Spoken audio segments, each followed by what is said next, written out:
Hi friends, എല്ലാ കൂട്ടുകാർക്കും പുതിയൊരു റിവ്യൂയിലേക്ക് സ്വാഗതം. അങ്ങനെ ഗീതവും ഗോവിന്ദും ഇരിക്കുന്ന സമയത്ത് അവർണിക വരാട്ടോ. എനിക്കങ്ങോട്ട് വരാലോ അല്ലേ? വാ വർണിക, ഞാൻ റെസ്റ്റ് എടുക്കുന്ന പേഷ്യൻറ്റിനെ കണ്ട് ഒരു പെട്ടെന്ന് സുഖാവട്ടെ എന്ന് പ്രാർത്ഥിക്കാൻ വേണ്ടി വന്നതാ. ഇന്ന ബൊക്ക എന്നൊക്കെ പറഞ്ഞ് ബൊക്ക കൊടുക്കുന്നുണ്ട്. താങ്ക് യു വർണിക എന്ന് പറയുകയാണ്.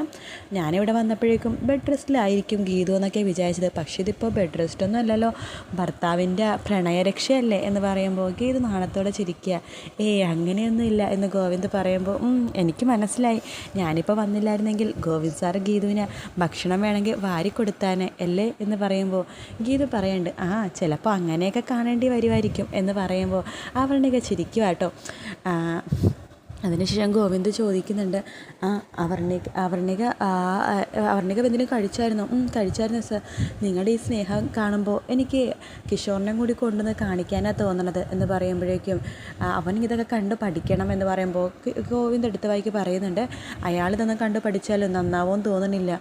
എന്താ ഗോവിന്ദ് സർ അങ്ങനെ പറഞ്ഞത് എന്ന് അവർണിക ചോദിക്കുമ്പോൾ ഗീതു പറയുന്നുണ്ട്, ഭാര്യ വീട്ടുകാരുടെ ചിലവിൽ കഴിയാനും ദൂർത്തടിക്കാനും മാത്രമല്ലേ കിഷോറിന് അറിയുള്ളൂ എന്ന് പറയുമ്പോൾ അവർണിക പറയേണ്ട, ഗീതാഞ്ജലി പ്ലീസ്, ഓഫീസിൽ കിച്ചുവിനെ കുറിച്ച് എന്ത് വേണമെങ്കിലും പറയാം, അവൻ്റെ തെറ്റുകുറ്റങ്ങൾ, പക്ഷേ പേഴ്സണൽ ലൈഫിൽ അവനെക്കുറിച്ചൊന്നും പറയല്ലേ, അവനെൻ്റെ ഭർത്താവല്ലേ, എനിക്കത് സഹിക്കാൻ പറ്റുന്നില്ല എന്ന് പറയുമ്പോൾ സോറി അവർണിക എന്ന് ഗീതു പറയുന്നുണ്ട്.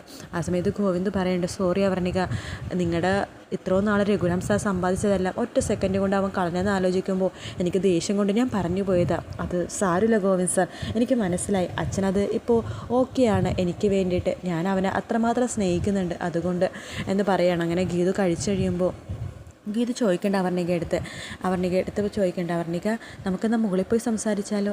ശരി ഗോവിന്ദ് സർ, ഞാൻ പിടിച്ചോളാം ഗീതാഞ്ജലിയെ എന്ന് പറഞ്ഞിട്ട് അവർണിക ഗീതുവിനെ പിടിച്ചു പോകുമ്പോൾ ഗീതു പറയുന്നുണ്ട്, സാരില്ല അവർണിക, ഞാൻ ഈ സൈഡിൽ പിടിച്ചു പോയിക്കോളാം എന്ന് പറഞ്ഞിട്ട് സൈഡിൽ ഇങ്ങനെ പിടിച്ചു പോകുക കേട്ടോ.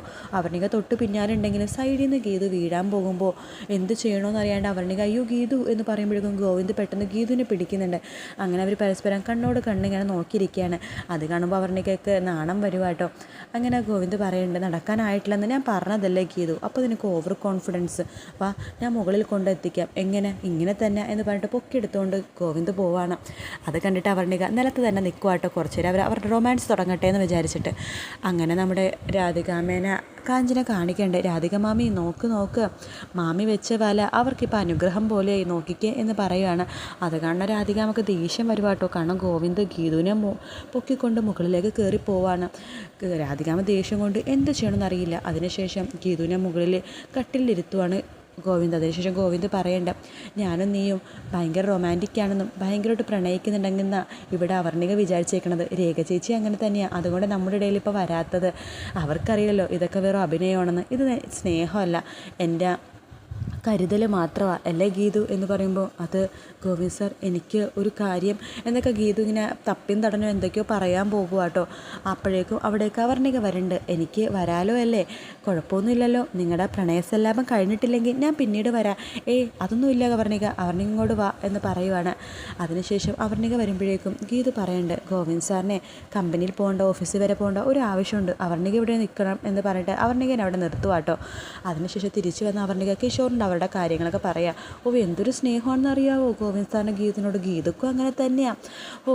അവർ തമ്മിലെ പ്രായ വ്യത്യാസം പോലും ആ സ്നേഹത്തിന് മുമ്പിൽ അലിഞ്ഞു പോകുക, അങ്ങനെ വേണം ഭാര്യ ഭർത്താക്കന്മാരായ എന്നൊക്കെ പറയുമ്പോൾ കിഷോർ പറയുന്നുണ്ട്, അതൊക്കെ വെറും അഭിനയമായിരിക്കും എന്ന് പറയുമ്പോൾ നിനക്ക് എപ്പോഴും കുറ്റം മാത്രം പറയാനറിയുള്ളൂ കിഷോർ, അഭിനയമൊന്നുമല്ല, ശരിക്കും യഥാർത്ഥ സ്നേഹമാണ് എന്ന് അവർണിക പറയുമ്പോൾ പിന്നെ നിൻ്റെ ഗീതാഞ്ജലി പക്കാ ലോക്കലാ, അവളെക്കുറിച്ച് ഞാനൊന്ന് അന്വേഷിച്ചായിരുന്നു. അവൾ ഈ നാട്ടിലുള്ള സമയത്തെ കല്യാണത്തിന് മുമ്പ് ഒരു പാവപ്പെട്ട പയ്യനെ സ്നേഹിച്ച് പറ്റിച്ച് തേച്ചൊട്ടിച്ചിട്ട് ഗോവിന്ദ് സാറിൻ്റെ പണം കണ്ട് അയാളെ കല്യാണം കഴിച്ചത്.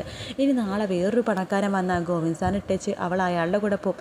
കിച്ചു വെറുതെ അനാവശ്യം പറയരുത് ഗീതാഞ്ജലിനെക്കുറിച്ച് ഇങ്ങനത്തെ കാര്യങ്ങളൊക്കെ കിച്ചു എങ്ങനെ അറിഞ്ഞു എന്ന് ചോദിക്കുമ്പോൾ അത് ഞാൻ ഈ നാട്ടിൽ അന്വേഷിച്ചു, അവൾ ഈ നാട്ടുകാരിയാണല്ലോ, അവർണിക വിചാരിക്കുന്ന പോലത്തെ ഒരു പെണ്ണല്ല, പക്ക ഫ്രോഡാ എന്നൊക്കെ പറയാം കേട്ടോ.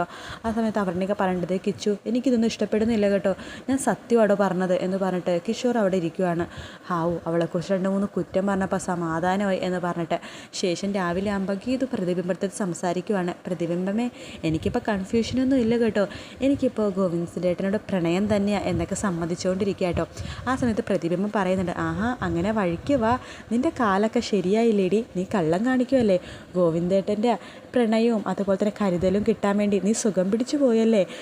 ശരിയാ, ഞാൻ ഗോവിന്ദേട്ടൻ്റെ കരുതലിൽ സുഖം പിടിച്ചു, അതുകൊണ്ട് കള്ളം പറയാം, എൻ്റെ കാലൊക്കെ ശരിയായി എന്ന് ഗീത പ്രതിബിംബത്തിൽ സംസാരിക്കുക കേട്ടോ. ആ സമയത്താണ് നമ്മുടെ വിജയലക്ഷ്മി വിളിക്കണത്. Hello madam. കണ്ണൻ്റെ യദുകുല രാധ എന്ത് ചെയ്യുന്നു? ദേ മാഡം, എന്നെ കളിയാക്കല്ലേ മാഡം, വേറെ അർത്ഥത്തിലല്ലേ ഇപ്പോൾ യദുകുല രാധ എന്നൊക്കെ പറഞ്ഞത്? എന്തർത്ഥത്തിൽ? ഞാൻ വെറുതെ പറഞ്ഞതാ എന്ന് പറയാണ്. ഞാൻ വെറുതെ ഇരിക്കുമായിരുന്നു മാഡം, ഗോവിന്ദേട്ടൻ ഓഫീസ് വരെ ഒന്ന് പോയിരിക്കുക. ഞാനേ ഇവിടെ വെറുതെ ഇരിക്കുന്ന സമയത്ത് മാഡത്തിൻ്റെ പഴയ കാര്യങ്ങളൊക്കെ നെറ്റിൽ വെറുതെ സെർച്ച് ചെയ്യുമായിരുന്നു. അപ്പോൾ പഴയ ഫോട്ടോസൊക്കെ മാഡത്തിനുണ്ട്. ആ കൂട്ടത്തിൽ ഒരു മാഡത്തിൻ്റെ കൂടെ ഒരു പെൺകുട്ടി ഉണ്ടല്ലോ, കുഞ്ഞു പെൺകുട്ടിയോ? അതിൻ്റെ വല്ല സ്റ്റുഡൻ്റ് ആയിരിക്കും എന്ന് വിജയലക്ഷ്മി പറയുമ്പോൾ, സ്റ്റുഡൻ്റ് ഒന്നല്ല, എല്ലാ ഫോട്ടോയിലും ഉണ്ടെന്ന് പറയുമ്പോൾ പെട്ടെന്ന് നമ്മുടെ വിജയലക്ഷ്മി ഫോൺ കട്ട് ചെയ്യുവാണ്. എന്തോ കാര്യമുണ്ടല്ലോ എന്ന് ഗീതയ്ക്ക് മനസ്സിലാവാണ്. അങ്ങനെ വിജയലക്ഷ്മി ആ പെൺകുട്ടിനെ കുറിച്ച് ആലോചിച്ച് പൊട്ടിക്കരയുവാട്ടോ. ആ പെൺകുട്ടി മിക്കവാറും നമ്മുടെ ഗോവിന്ദൻ്റെ പെങ്ങളാരെങ്കിലും ആയിരിക്കും. അതിനെക്കുറിച്ച് ആലോചിച്ചിട്ടാണ് നമ്മുടെ വിജയലക്ഷ്മി കരയണത്. പിന്നീട് ഒരു ഫോട്ടോ എടുക്കുവാണ്. ആ ഫോട്ടോ നമ്മളെ കാണിച്ചൊന്നും തരുന്നില്ല കേട്ടോ. ആ ഫോട്ടോ എടുത്ത് കെട്ടിപ്പിടിച്ച് പൊട്ടിക്കരയുവാട്ടോ. ആ കരച്ചിൽ കണ്ടാലറിയാം ഒരു അമ്മയുടെ സ്നേഹമാണ്. ഗോവിന്ദൻ്റെ പെങ്ങളാരെങ്കിലും ആയിരിക്കും. കാത്തിരുന്ന് കാണാൻ മറ്റൊരു വീണ്ടും